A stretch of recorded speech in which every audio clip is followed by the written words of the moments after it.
So in this video, I'm going to go over two problems that I did not ask for, problems that can be taken care of. One is from a pharmaceutical company, and I developed GI symptoms that literally I could not even grab a pack of cigarettes to get for the customers from the top shelf. I tried to walk a couple times and fell. I was puking. They saw inflammation. I got CT scans. It got to the point where I actually was out of work, going to the emergency room twice a week, and it still have inflammation, and it's still swollen, and I still have discomfort in the GI. Now, this started about 6 months prior to me getting this letter. And I will read it out loud.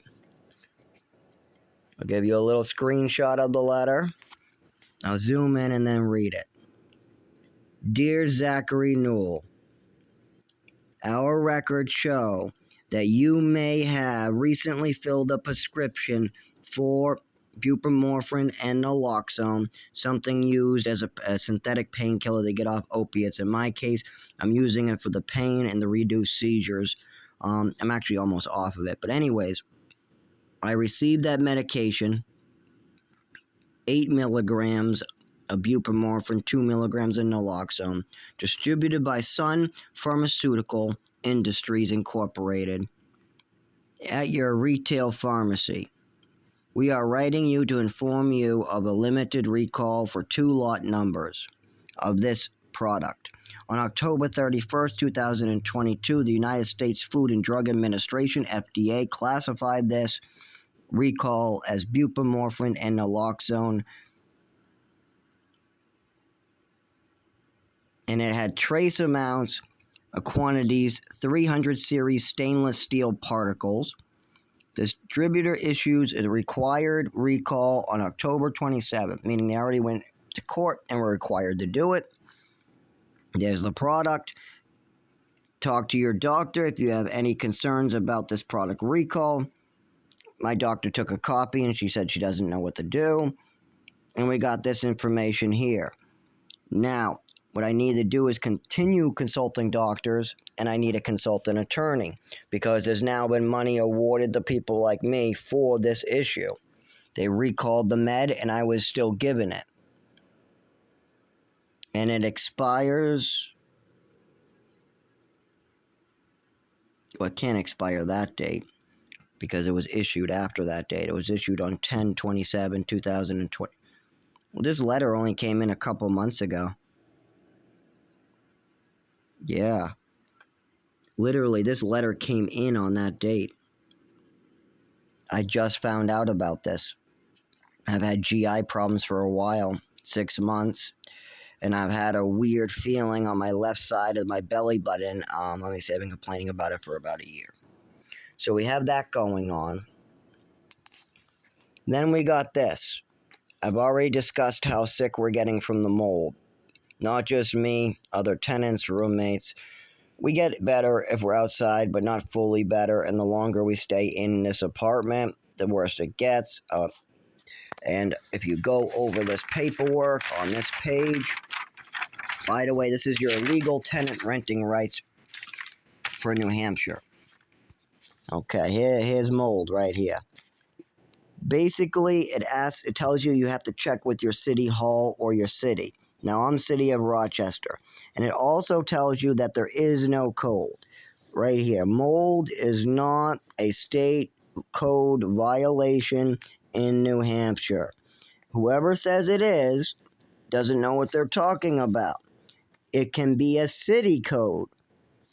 And my city, Rochester, does not have a city code for mold. But some towns and cities have multiple housing codes. Now, I've read this thing like 40 times to understand it, by the way. Now, if you zoom past all the bullshit and you go down here, if mold is your only problem, and if you think that mold has made you sick or hurt you in some way, call a lawyer. A lawyer can see if you can have a case. If you win, we'll make your landlord pay for your lawyer. Called a flagrante case. Legal aid cannot take flagrante cases. So legal aid is out of the question. So I have to find an appropriate attorney that's willing to work with this, and I have to find appropriate doctors. My primary care has already told me that she does not deal with mold, and she will not be doing anything to do with this. So she does say she can diagnose the problem. She sees I'm having trouble breathing. She's seen the pictures and said, nope, there definitely is mold, and the mold definitely can be getting you sick, and you probably are getting sick from the mold, but we don't deal with mold, we don't diagnose mold, and we don't treat mold. I said, I'm not asking you to treat my mold. I'm asking you to treat my symptoms like breathing and other. So she gave me an inhaler, but she pretty much wants nothing to do with that. And most doctors do not want anything to do with a court case. If there's something to do with court or somebody did something wrong, they want to run away from that case as soon as possible, because all they want to do is write a prescription and go on their vacation. They want to spend 15 minutes with the patient, write a prescription, and go on another vacation. They definitely do not want to get a summons to show up for some mold or some over-medicating or some psych records that are false or a relative that was acting inappropriately. None of them want to get involved in that. None of them. So anyways, it's going to be an uphill battle. And these are only 2 of the cases I'm working on that have to be fixed. I'd like to move out, but until something budges, there's no possibility in that. There's no way I can make enough money to move out. And on top of that, I have a $600 electric bill in this pile I've gone through someplace. So, yep, I have to pay a $600 electric bill. Should be here someplace. But anyways, okay.